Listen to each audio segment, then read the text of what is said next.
Anda kembali lagi di Evening Up bersama saya Safira Wardoyo dan kali ini telah bergabung bersama saya secara virtual Gubernur Jawa Barat Ridwan Kamil. Kang Emil, ini Jawa Barat terpilih untuk menjadi tuan rumah pelaksanaan serangkaian G20. Ini apa saja nilai penting pertemuan G20 ini bagi Jawa Barat khususnya? Ya, yang pertama tentunya adalah kebanggaan secara nasional ya, karena G20 itu artinya ada 20 negara yang jumlahnya hanya 20 tapi menguasai 85% ekonomi dunia ya. Dan Indonesia urutan ke-16. Nah, kebanggaannya adalah presidensi G20 itu hanya 20 tahun sekali kan diurut ya. Jadi nanti ketemu lagi dengan Indonesia itu ya di tahun mungkin 2042 kira-kira begitu ya, 20 tahun lagi. Jadi lama sekali. Nah, oleh karena itu harus sukses, harus lancar karena akan datang ribuan orang ke Indonesia membahas masa depan dunia, apalagi lagi perang Rusia Ukraina seperti ini. Nah, di dalam G20 ini yang memang puncaknya di Bali ada serangkaian persiapan-persiapan yang membahas banyak topik. Nah, Jawa Barat dititipkan untuk mensukseskan 3 topik kira-kira begitu. Yang pertama menjadi co-host bersama Jakarta di Urban 20, membahas isu perkotaan, karena mayoritas penduduk dunia kan di perkotaan. Jadi apa nih pasca COVID, apa nih pasca disrupsi digital, dan lain sebagainya. Kemudian Jawa Barat diminta membantu juga di U20 untuk membahas isu-isu generasi muda, calon-calon pemimpin masa depan, calon-calon pemenang dan yang akan jadi warga dunia di masa depan. Dan yang terakhir kita tiga yaitu Think 20, jadi Think Tank 20 lah. Jadi kelompok pemikir-pemikir dari akademisi, lembaga riset juga membahas megatrend dan lain sebagainya. Saya nggak tahu provinsi lain ya, tapi perasaan kayaknya Jawa Barat salah satu yang paling banyak dikasih tanggung jawab 3, coba Mbak Safira ya, 3 urusan kita bereskan. Jadi apa namanya nilai pentingnya ya Jawa Barat pasti tercitrakan sebagai provinsi yang sangat siap menyelenggarakan acara. Jawa Barat akan terpersepsikan sebagai provinsi yang memang sangat up to date dan juga bagian dari yang mengonsep di masalah perkotaan, masalah generasi muda dan masalah tren-tren masa depan semua dibahas di tanah Jawa Barat. Saya kira itu kebanggaannya dan tentunya akan tambah confident karena banyak tamu-tamu VIP ya, decision makers datang ke Jawa Barat. Kalau mereka happy, senang dengan penyelenggaraan kan nanti jadi memori ya. Pulang-pulang ke negaranya selalu ingat Jawa Barat dan is a long term investment Mbak Safira ya. Mungkin tidak panennya jangka pendek, tapi panen trust, panen investasi, panen kolaborasi akan terjadi dalam jangka panjang dan itulah benefit untuk Jawa Barat. Baik, ini luar biasa sekali Kang Emil, Jabar dipilih untuk mensukseskan 3 forum kerja di dalam agenda presidensi G20 ini tentunya. Cuman kalau misalkan kita berbicara dengan salah satu tema yang diusung yang nantinya akan diselenggarakan di Jawa Barat yaitu U20 begitu Kang Emil, yang banyak membahas isu-isu perkotaan di negara berkembang. Ini menurut Anda hal apa yang menurut Anda paling krusial untuk dibahas di forum ini Kang Emil? Pada dasarnya semua engagement group atau sub-sub topik ini memang harus nyambung Mbak dengan tema dari G20-nya sendiri, yaitu fokus pada pemulihan ekonomi pasca pandemi, kemudian akselerasi inovasi teknologi dan digital, juga penguatan lapangan pekerjaan dan lain-lain. Nah, masalah perkotaan itu banyak. Makanya nanti bersama Pak Anies sebagai co-host itu ada isu pemukiman kita bahas, isu mobilitas ya karena kan hidup di kota tuh stres ya karena harus banyak bergerak. Nah kalau cara bergerak mobilitasnya tidak nyaman, tidak layak, selain tidak produktif juga bikin tidak bahagia. Kemudian ada isu global warming Mbak akan kita bahas karena penyumbang panas dunia ini kan juga gaya hidup orang kota ya, yang serba fosil fuel ya, atau disebut boros karbon, baik dari cara makan, berpakaian, pilihan bergerak, dan lain sebagainya. Dan juga tentunya job creation.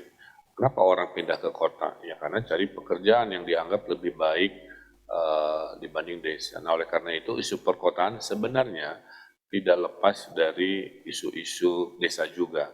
Kalau desanya kita sejahterakan, kalau ekonominya kita hilangkan disparitasnya, maka dunia akan seimbang. Jadi Urban 20 itu kan nanti yang datang ada wali kota, gubernur, dan lain-lain ya. Yang penting itu komitmennya. Kalau kerjanya cuma sendiri-sendiri kan susah. Tapi kalau kerjanya berbarengan karena kompak ya, maka si 20 negara yang menguasai 85% ekonomi dunia, bayangkan bisa punya gerak irama yang sama. Baik, Kang, tadi Anda berbicara mengenai masalah perkotaan yang sangat banyak begitu ya. Artinya ada ketimpangan sosial dalam kehidupan begitu antara kota dan desa. Nah, ini sebenarnya strategi apa untuk membangun kehidupan yang setara untuk Jabar sendiri? Apakah ada program yang sudah dilakukan sebelumnya untuk mendukung program ini? Alhamdulillah Jabar mah keren ya, dapat award Mbak. Kita tahun 2020 harusnya kita dapat award untuk inisiatif namanya Desa Digital. Ya. Dulu Mbak, orang tinggal di desa itu merasa income-nya lebih sedikit dari kota. Dulu tinggal di desa merasa gaya hidupnya tidak banyak variasi. Nah sekarang dengan disrupsi digital, dengan 5.300 desa di Jawa Barat dipasang infrastruktur digital, tiba-tiba Mbak, oleh COVID menyadarkan kita bahwa tidak semua idealisme hidup itu disediakan di kota. Justru kalau tinggal di desa, kan jauh dari COVID, jauh dari pandemi ya. Rata-rata statistik menunjukkan COVID ini mayoritas 80% muternya itu di kota, Mbak. Ya, nah, dengan tinggal di desa, nah dulu tidak mungkin dapat rezeki setara pendapatan kota. Sekarang mungkin. Kenapa? Karena dengan digital, maka Anda menjual produk desa itu bisa kemana saja, dimanapun Anda berada. Yang kedua, digital bukan hanya alat jualan, Mbak, bukan hanya alat komunikasi, digital sebagai alat produksi. Ngasih makan ikan lele pakai HP, nyiram tanaman pakai HP, nyari ikan di laut pakai fish finder. Itu adalah contoh digital-digital di desa yang digunakan sebagai alat produksi. Nah, kemudian kita ada program Patriot Desa, yaitu alumni-alumni perguruan tinggi, saya suruh tinggal setahun, 2 tahun di desa untuk membangun bisnis. Sudah ada 2.700 bisnis baru, Mbak, di desa sejak kepemimpinan kami untuk menunjukkan bahwa potensi itu tinggal dimaksimalkan.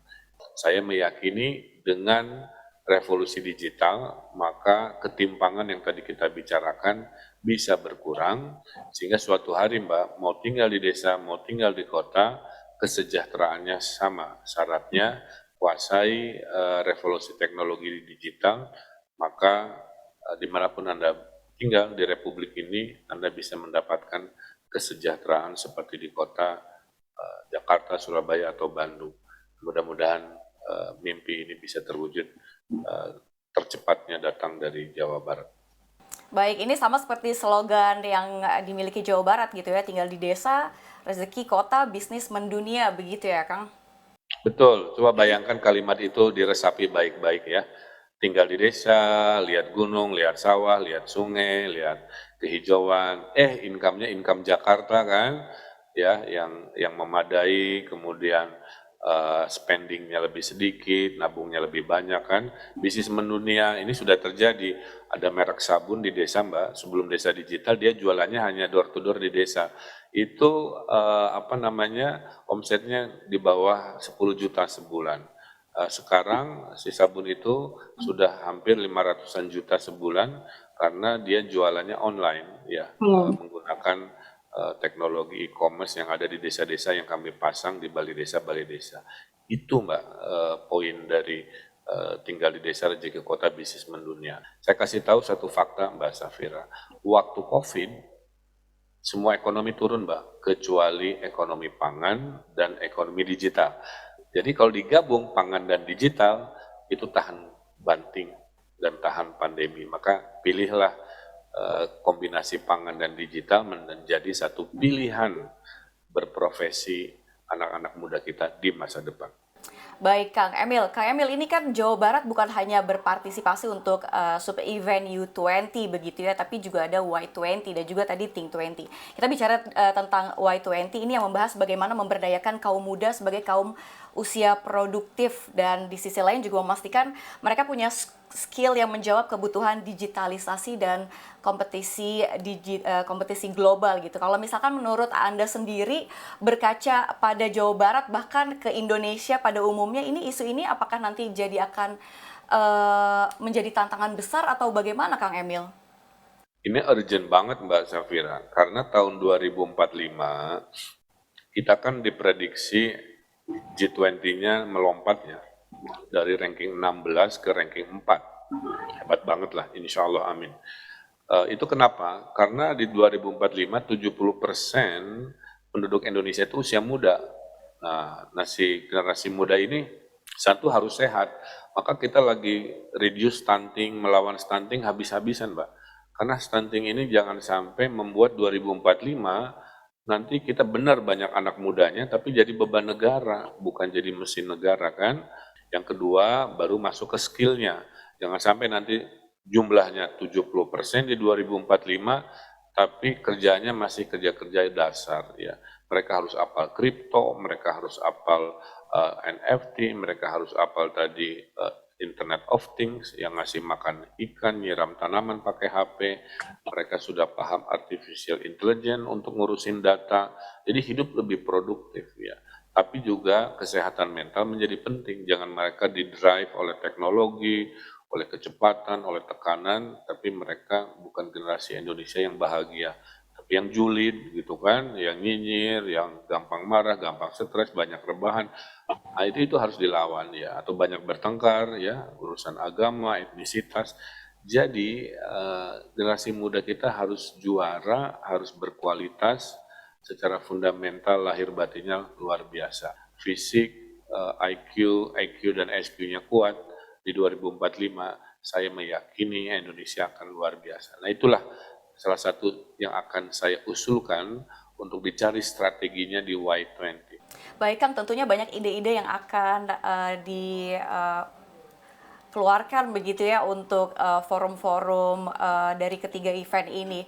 Dan tapi kalau misalkan kita berbicara kesiapan infrastruktur dan sarana prasarana dari Jawa Barat sendiri untuk event ini seperti apa Kang? Dan bagaimana koordinasi Jabar dan DKI mengingat untuk U20 diselenggarakan berbagi di Jakarta dan di Bandung begitu? Sebenarnya sudah 100% siap ya, karena memang mayoritas kegiatannya itu berdiskusi kan, ya, membahas. Ya. Jadi hotel-hotel Jawa Barat kan banyak banget, ada ratusan, itu sudah sangat siap dan sudah kami lakukan penyelenggaraannya. Kemudian nanti pada saat wali kota gubernur G20 datang, memang membahas seriusnya, berdebatnya di Jakarta, Mbak. Tapi kita ada retreatnya itu di Kebun Raya Bogor. Jadi setelah kepalanya berasap panas berdebat, rileksnya, santainya nanti dihibur oleh kesenian Jawa Barat, dihibur oleh cendol Elizabeth misalkan ya. Jadi yang Jakarta yang pusing-pusing aja Kang? Ya kira-kira gitulah ya.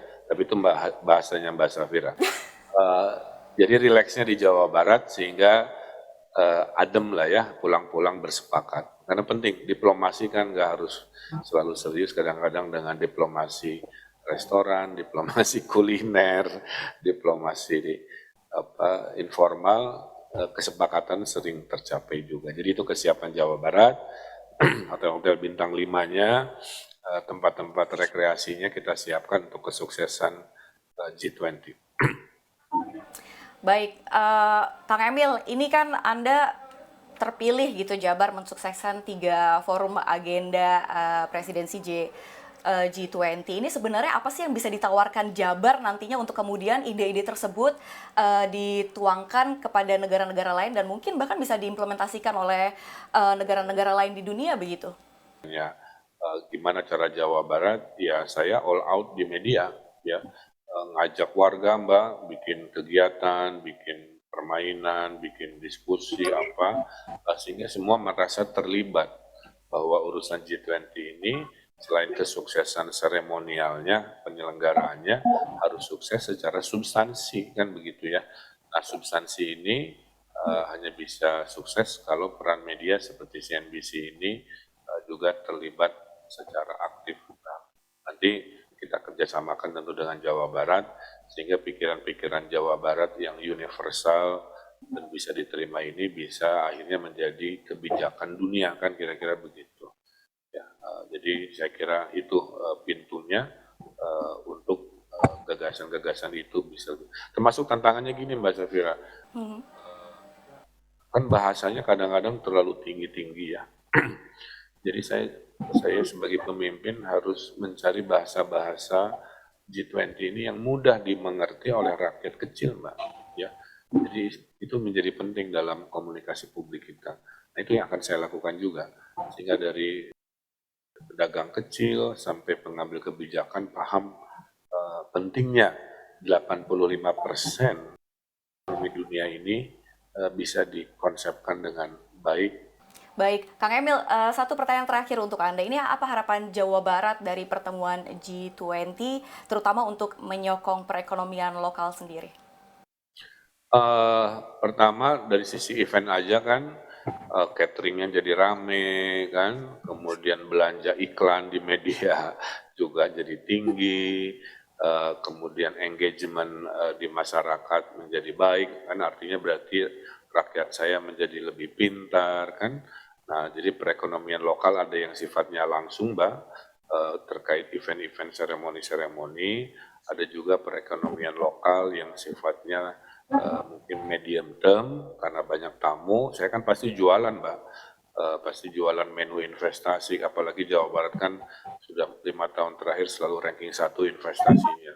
Tahun lalu aja saat pandemi, target 120, kita sudah 136 triliun kan, membawa 100.000 lapangan pekerjaan. Nah, itulah bonus perekonomian lokal dari investasi yang datang dari negara-negara, mayoritas dari negara G20. Nah, harapan saya ucapkan terima kasih ya, pemerintah pusat kan nggak semua provinsi diajakin ya Mbak. Jadi rezekinya Jawa Barat memanfaatkan kepercayaan pemerintah pusat untuk mensukseskan ujung-ujungnya ekonomi lokal naik, knowledge masyarakat Jawa Barat naik, dan akhirnya kemajuan bisa kita panen di forum G20 di 2022 ini.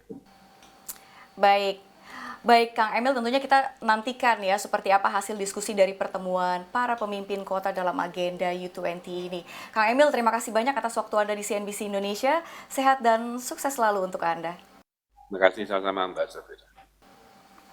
Demikian perbincangan saya bersama Gubernur Jawa Barat Ridwan Kamil, CNBC Indonesia, Beyond Business.